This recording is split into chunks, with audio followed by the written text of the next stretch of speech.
But I think the thing is, as a neurodivergent, one of the things that comes up for me when I have these feelings of I failed at something or I have to pivot and I have to like, there's a grief that comes along with having to make these big transitions and these changes in life, is that we put in so much unseen effort. It's the sheer amount of mental effort and emotional effort we keep pouring into our careers or our social life, our friendships, our families, all of that.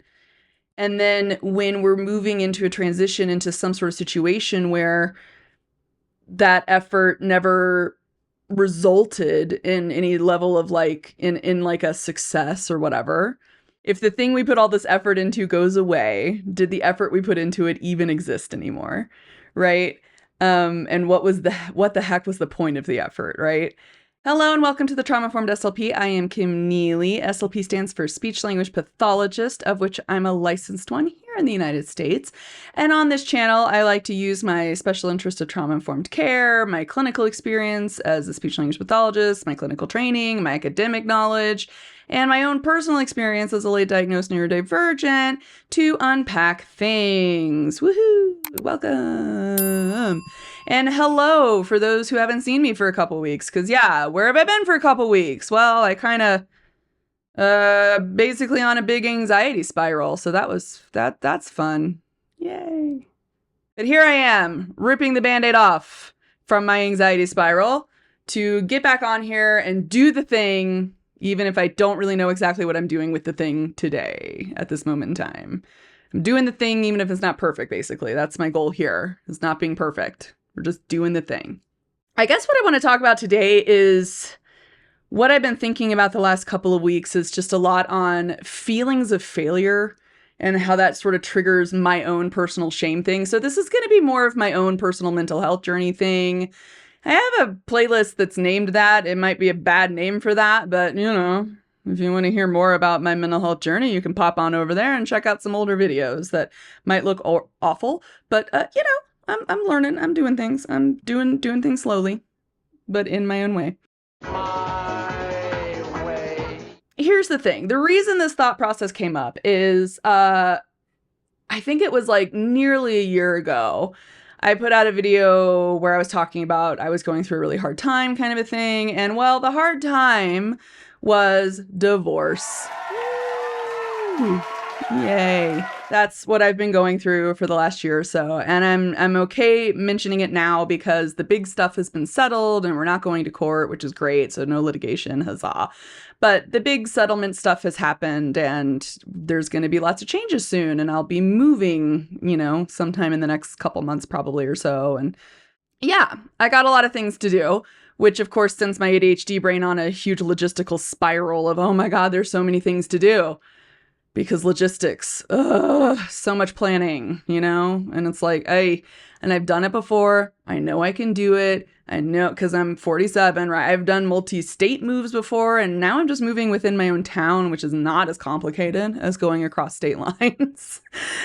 So, like, it'll be doable, you know? And I know that, but it just spirals around in my brain for a while. It's like, that's probably what I hate the most about it is all the, like, it's that like feeling of you got to hurry up and wait, right? When you have to move, it's like, I got to like plan things, hurry up, get a plan, know what you got to do. And now you got to put those things in place, but also they can only happen in certain time frames, right? And it just gets very like, So I get very stressed out about that. So, you know, I wrote my lists, like I've got it all. I got my checklist. I got all the stuff written and everything, which was supposed to alleviate some of the anxiety spiral, but you know, my brain's just well practiced, well versed at being in a little spiral. What I thought was interesting is, I guess it was just yesterday, I noticed How to ADHD. She put out something on like life transitions for ADHDers and how like, you know, tips and tricks basically for big life transitions and how they really just change so many things for us. It was interesting seeing this video because I think she put out really great advice for like, you know, don't keep working with systems if they don't work for you anymore, which makes sense, right? It's like how I embraced like just having baskets in my bedroom instead of trying to put clothes up, You know, I was like, no matter what I do, I end up with the doom piles on the floor. So why don't I just create baskets? And now I have doom basket piles. Kind of what I want to talk about are those transitions that seem somewhat forced upon us to some extent as neurodivergents. You know what I mean? Like the things that, yes, we have a choice in it. We have a choice in how we handle the transition. We have a choice in a lot of things. But there are a lot of times, I think, in our lives, and maybe it's just me, but put in a comment below if you relate to this, where there's just times in our lives where big, huge transitions are just kind of forced on us. My fellow non-apparent neurodivergents, okay? Like, non-apparent being those of us who are given the option to mask in society, and especially late diagnosed, especially my late diagnosed peeps. There's times where it's like, okay, like the divorce thing, I wasn't the one who got the ball rolling on that. I'm gonna be honest, I thought there was still a chance of like counseling or something, and then no, right? So here we are. We have this transition that I had to partake in. No choice not to, right? Like you got to do it. I mean, you can avoid it, but it doesn't come out well in the end. Career changes, being asked to leave a job, which is also known as firing. But when you're asked to resign, it means you don't have to answer yes to being fired when you're applying for new jobs. We have things like that. We have friends who leave us. We have lost friendships, lost whatever, And I don't know. For me, one of the biggest things I've been wrestling with is this it's an illogical thought. It makes no sense, but it does show up, which is that having all this stuff kind of finalized with this whole divorce stuff, having a lot of the logistics handled now, having like settlement stuff, having that stuff off the plate now. It brought a finality to it, which is great. I've been going to counselor. I've been doing a lot of grieving, doing a lot of processing. I'm in an okay emotional space now around this whole thing.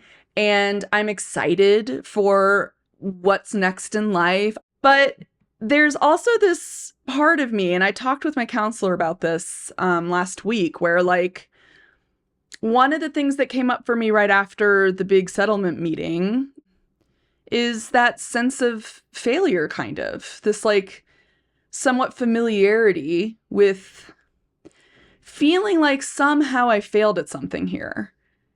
And I don't think I actually really did. I mean, it's a 15-year marriage, 17-year relationship. So like, it's been a while, and I think unless you're in the type of situation where you're escaping something really super dangerous, most marriages that are that long, when there is some level of, willingness to settle and you don't have like super crazy toxic dynamics necessarily going on, most of the times these things are more complex, right? It's not like what happened and you can't like sum that up. But I think, yeah, it's just like this feeling of like, this is another big thing in life that I failed at, is sort of what came up for me. Surprisingly, honestly, I was a little surprised that it came up again, because I've been struggling with it over the last like year or so, but like it just kicked back up again kind of strongly. And my conscious brain will be like, that doesn't make any sense, and that's not really true. But it's this lingering feeling. There's this lingering feeling of I failed at something and now I feel ashamed. And there's this familiarity to it. It's almost like my emotional system is like, oh, we know how to handle this. First off, we remind ourselves we're a failure. And second off, we start to go down a shame spiral and remind ourselves how horrible we are. And it's like, there's this familiarity with it. And I'm like, and then my conscious brain is like, no, like, I know I kind of anthropomorphize different parts of my brain for myself because I kind of talk to myself like that in my head, but like, and sometimes out loud. Let's face the facts. It's like my conscious brain, I'm like trying to talk to my emotional brain and being like, yo, just calm down, guys. Like, we don't actually have to do that this time. But those guys are like, we're already in the middle of it. It's already happening. Too late. Oh, well, guess you have to deal with it, sucker. It's what it kind of feels like. Anyway, anybody relate to that? Drop it in a comment below, because good Lord. And let's try not to like trauma dump too much on each other. But like, just talking about the familiarity of the process, right? Because look, I did music for a long time. I have a master's of voice performance, and I tried to do opera for a long time there. And I taught voice lessons and all of this. And coming into speech language pathology was a change. And I had to make a conscious decision to make that change. So I had to process that whole, like, you know, there was definitely that feeling of like failing, right? At trying to be a singer, at trying to be a performer, you know? There was that sort of familiar, that feeling came up. And I feel like with this divorce thing, it's a somewhat similar feeling to me. A feeling like there's a big life change, big transition happening here, and it's happening because I failed at something. That seems to be where my brain goes with these transitions that show up that are not the ones we choose for ourselves. Okay. Or even if we do choose them. I mean, I chose to leave music stuff. Even with that, there's this feeling of like, I think I failed at something. And, you know, I saw, given that I'm going through a divorce, of course. A horse is a horse, of course, of course. My private, like, YouTube channel is, of course, feeding me all this, like, hey, you're getting divorced. You want to hear about these other middle-aged people getting divorces? Okay. So I ended up getting, like, there was this, it was actually an Oprah thing. I haven't watched anything related to Oprah in decades at this point, literally, but it was on, like, I guess, silver divorce is what they're calling it or whatever. Middle-aged people basically getting divorced. And I just kind of wanted to hear what some of the women were saying. So I sort of skimmed through the episode a bit. And there was this one lady who did bring up this feeling of, like, kind of feeling like she's a failure or feeling like she should be ashamed of something. Like she sort of, you know, and it was interesting to me because, like, Oprah and her experts, of course, hooked onto this idea that, oh, you know, women are taught to take on the responsibility of keeping a marriage going. Therefore, it's like a societal judgment, societal shame is probably what you're dealing with. And I remember that lady was actually saying, like, she doesn't feel like it's from that, but she's not sure why she feels that way. And they kept insisting it was societal. And I actually had a very similar thought process when I started feeling the shame, where I was like, and the feeling like a failure, where it's like, I guess I feel like I was supposed to somehow be the good wife and, like, make it all work or whatever somehow, which one person doesn't have the power to do that in a relationship of two people. You need both people to do that. So yeah, makes sense. It's a lost cause, but you don't know it's a lost cause until it's actually a lost cause, until it's actually officially lost. So for me, when I was really thinking about and trying to digest and understand where I'm getting this sort of feeling of failure and the shaming come from, it's like, maybe it's from society, maybe. I think some of it might be, and in certain situations, maybe. But I think the thing is, as a neurodivergent, one of the things that comes up for me when I have these feelings of I failed at something or I have to pivot and I have to, like, there's a grief that comes along with having to make these big transitions and these changes in life, is that we put in so much unseen effort to things, right? It's the sheer amount of mental effort and emotional effort we keep pouring into our careers or our social life, our friendships, our families, all of that. And a lot of the effort we do is inside our own self. It's very much self-contained and it goes unseen and unrecognized. And then when we're moving into a transition into some sort of situation where that effort never resulted in any level of, like, in like a success or whatever, right? It's like we pretty much have to grieve the fact that there's just a bunch, it's like the effort, it was like the tree falling in a woods, you know, kind of a thing, right? Did the effort even exist?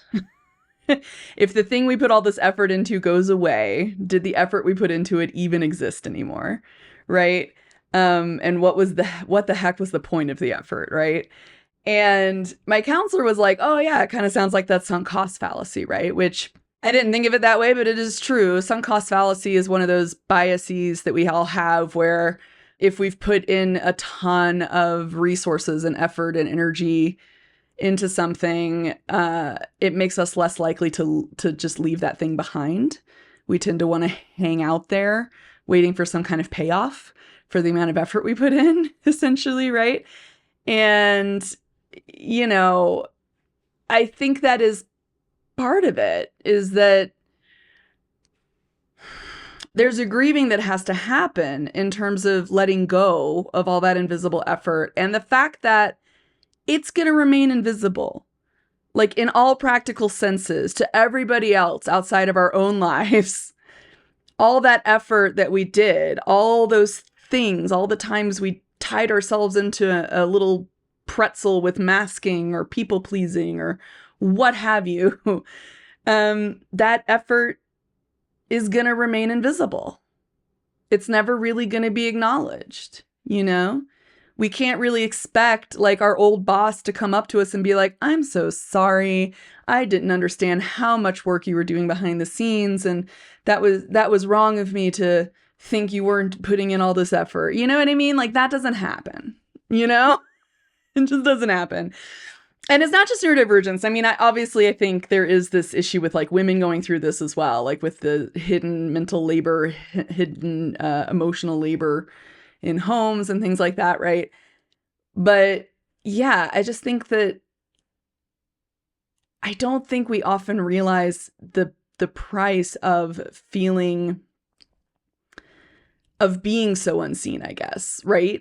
Like there's kind of a cost to putting in all that effort and then never having it seen and never having it manifest anything, you know, never having that success story to tell people, oh, I put in all this work and look, it worked out great. Like I don't get that story very often, hardly at all, you know, like even here on YouTube, I was talking about this with a friend where it's like with this whole thinking of failure and stuff and thinking about like, I'm out here on YouTube. I don't do things by algorithm standards. I don't edit the way algorithms want me to. I'm not concise enough. I say the wrong word. I leave in my little flubs. Because I don't want to be that masked and I want to be out here doing things my own way. And I want to be out here and be educating and advocating and hopefully being of help to people. That's really my goal here, right? I don't know if anything's ever going to come of this, right? Like, I don't know if you guys know, but like, you have to have like 1,000 subscribers and a certain number of watch time hours every month in order to be even in the program where you get money from YouTube at all for AdSense. So like, I'm out here just doing this just to see what happens. And there's definitely times where I'm like, why am I even doing this? This is ridiculous. All this effort, all this time put in editing and all this stuff. This is dumb. Like, you're being kind of dumb, Kim. Like, you know, like who cares really, right? And I mean, I think pretty much everybody who tries this kind of a thing, it's like that. It feels a little to me almost like going back into performance world where it's like you're just kind of taking a chance and just seeing what happens, you know? It's like today, I just got to be imperfect and just got to get this thing out and just like do a thing, even if I don't feel like, even if my emotional brain is trying to convince me that what I'm doing is stupid, I'm just going to go ahead and do it anyway, and we'll see what happens, whatever. It's one way to cope, and it's a strategy, sure, but it still takes effort. It takes effort to get your momentum up, to get your, like, the initiation aspect of it. Hard to break through that feeling of why even bother, right? It's these familiar patterns I notice coming up in my brain, right? Where it's like, why are you even doing this? What are you doing? You're being kind of dumb again. You know, you're setting yourself up for yet another failure you're going to have to grieve. And it's like, that doesn't have to be the way it is. And I know that's not the way it is, actually. It's just what my brain is used to telling me. It's like the depression/anxiety side/ whatever. My brain has somehow learned that this is the way, that the emotional brain has learned that this is the way we're going to handle this. And maybe it's part of that like survival, like, let's just prepare ourselves for the worst so that when it happens, we're not surprised and we'll like somehow feel better, even though we won't. So I don't know. Sometimes we just have to pivot and make so many transitions. And maybe the transitions aren't necessarily more for us. Maybe they're just more salient for us because they take so much effort in addition to the effort we already put into the old thing. Now we have all this effort of the transition, which is like executive skills effort, right? Mental labor effort, right? Like moving or finding a new job or whatever it may be. Now there's this whole other effort there. So it's like we move from one effort to another effort. We use a lot of energy in one way, and then we have to let that energy go, and we have to like redirect our energy to something else and use a lot of energy for the transition. And then you don't really get any time to like rest really hardly, right? Not as much as we probably need. You know, and like then we get super burnt out and it's like, well, yeah, I mean, it makes sense. We're going from one thing to the next and constantly just like emotional labor, now mental labor, now emotional labor, now mental labor. Woohoo, like a little tap dance. And maybe a lot of physical labor thrown in there too, depending on the kind of jobs you do and whatnot, right? Or if you have little kids or what have you. It's just a lot. And maybe it's a lot for everybody, but I feel like, I don't know, I'm so familiar at this point. I guess at the age of 47, I feel really familiar with grieving the loss of something in life and transitioning to something else and having to make a big transition. And it's one of those things where the process is familiar enough that I really don't want to do it. Like I know what's coming and I know what it's going to be like, which causes me anxiety because I'm not going to like it. I know I'm not going to like it. I have to grin and bear it through it because the only way out is to go through it, right? But it's like, ugh, blech, in the meantime, right? It's like I had a really good neurodivergent friend the other day say, like, it's like the whole, I guess there's an adage about this where like you eat the elephant one bite at a time, which, listen, in reality, I don't want to eat an elephant. And also, honestly, conceptually, I don't want to eat an elephant. Sometimes I just want my transitions to come in little bites. But maybe I just don't notice it if it is coming in little teeny nibbles and bite size. Maybe that's the whole problem. Is that I don't notice it until it is an elephant. And now, poof, we've got to make this huge transition. I don't know. I feel like I'm rambling at this point, but I guess that's my main question is how many of you guys feel like you have to become essentially a pro at like grieving? At grieving the loss of stuff and relationships and stuff. And not necessarily like the loss of life type grieving. No, but like that's grief. But like there's also the grief of transitions and the grief of letting go of one thing and starting up a new thing and the amount of energy emotionally it takes for us to grieve that. And I just feel like it adds to that feeling of I am a relatively invisible person. Like my whole being is not something most people notice or most people recognize. I guess it just leads to that extra feeling of isolation where it's like, I'm just going through it, you know? Like, I know we all are going through it, but it's like, you know what I mean? I don't know. Where it's like everything you keep doing and everything you keep thinking and everything you keep trying, there's grief that comes. Every new adventure there's some level of grief that comes with the new path you take, the new transition, the new whatever thing you're embarking on. And I guess as I get older, it makes me, you know, less risk adverse or more risk adverse, I guess. Sorry. Like it makes me like, I don't want to take a whole lot of risks anymore. I don't want to move around a ton. I don't want to make plans that require a huge upheaval of my life in 2 years, you know, like I want a break. It's like, there's a musical with the title of Stop the World, I Want to Get Off. And I don't know the musical very well, but I love the title. Honestly, I felt like that as a teenager. Sometimes, like, stop the world. I'm tired. I identify as tired. Can we just all take a collective break? Can we all just, as a planet, let's all agree to nap. You know? Let's just all take a collective nap. Ugh. That's what I guess I was saying. And I guess, I don't know, maybe it's just more validating knowing that a lot of us go through this, not just neurodivergence. I know this is the thing for everybody, but I kind of do feel like with neurodivergence, we already are putting so much effort into making things happen and making things a success, like friendships and relationships and jobs that like, when we have transitions, we like maybe just knowing that like, I know you put a lot of effort into that thing, you know? Like maybe for ourselves as a community, we can just collectively recognize that we all put in so much effort, you know? And that is probably what leads to a lot of the burnout, whole lot of the burnout, 100%. Every strategy you come up with is more effort. That's mental effort you use to come up with a strategy. Every time you have to change your systems, that's mental effort. Every time you sit there and try to like figure out how to mask or how to unmask or how to still respect people while unmasking, that's effort. Like, so much of it's all effort. And then it's like, I think a lot of times we just feel like this effort is like just what we're trained to do to such an extent that we have such a habit of it. It's nearly impossible to let it go, you know? And our brains are just going to spiral down the, well, I should be putting more effort into this, you know?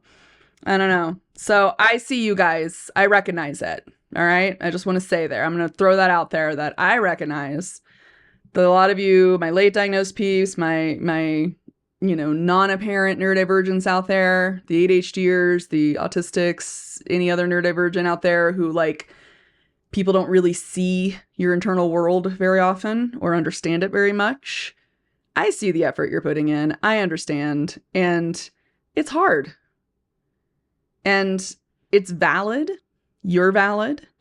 And it's also very valid to grieve when that effort does not produce the result you expected. It's okay to grieve that, you know, because this world's not built for us. We're going to get it wrong. Anyway, I don't know if that was helpful. If it was at all, put a comment below.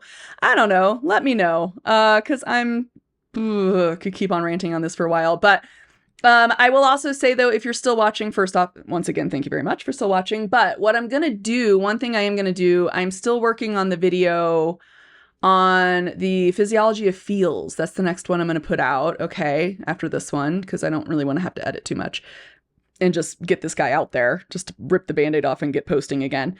But I'm almost done with that edit. I think I'm almost done, but it's a longer one, so I need to like rewatch it to double check it and that kind of thing. And I might need to do some voiceover things to change a few things, possibly. So might, just to be as accurate as I can. So I'm going to put that guy out. If you don't really understand how your emotions work and how they interact with your conscious brain and how it interacts with survival modes and trauma responses, if that's always been confusing to you, I'm giving you a very nice little info dump with slides, with visuals to hopefully help out with that. And what I'm going to do is, one of the things about this divorce that kind of exhausted me really badly a couple weeks ago was we did the court mediated, like the court ordered mediation session, which is like an 8-hour long, like spreadsheets, nitty gritty, like kind of like ADHD brain nightmare kind of meeting, you know? And I was going to talk about how I used my knowledge of that physiology of feels in addition to my own like history of mental health, treatment and training and getting to know myself, to get myself through that meeting and also to kind of like navigate what I expected to happen, which was exhaustion, which I did have quite a bit for post-meeting. So I was going to release the physiology of feels, and then I was going to use my own little court-mediated or court-ordered mediation session, how I handled it, how I went through the emotions of that day and how I prepped myself and the kind of strategies I used and like how I applied that knowledge basically for myself when I was forced to do a thing I didn't want to do. Basically, I was forced to do a full work day of something I did not want to do at all because it sounded like the least exciting thing ever. And it was pretty tiring. So I was going to do that because I thought maybe that would be helpful for people because we all have to do that. We all have to go through things we don't want to do, and it can really throw us for a loop. So, when you have the time to prep for it, like I just wanted to make that, like use myself basically as an example of applying it. Yes. And I also down below, you'll find a link to a Google form for topic suggestions. If you have any questions or anything you want me to dive more into and you don't feel comfortable leaving a comment below about that, comments help a lot. That helps the algorithm know that like, oh yeah, people are engaging in this video and they like the video, and then it sends it out to more people. So if you would, please like the thumbs up, the likes on the videos, basically subscribing to the channel helps a lot, and comments still help a lot for the YouTube algorithm to send these out to more people because like I said, I don't expect the algorithm to like me very much, okay?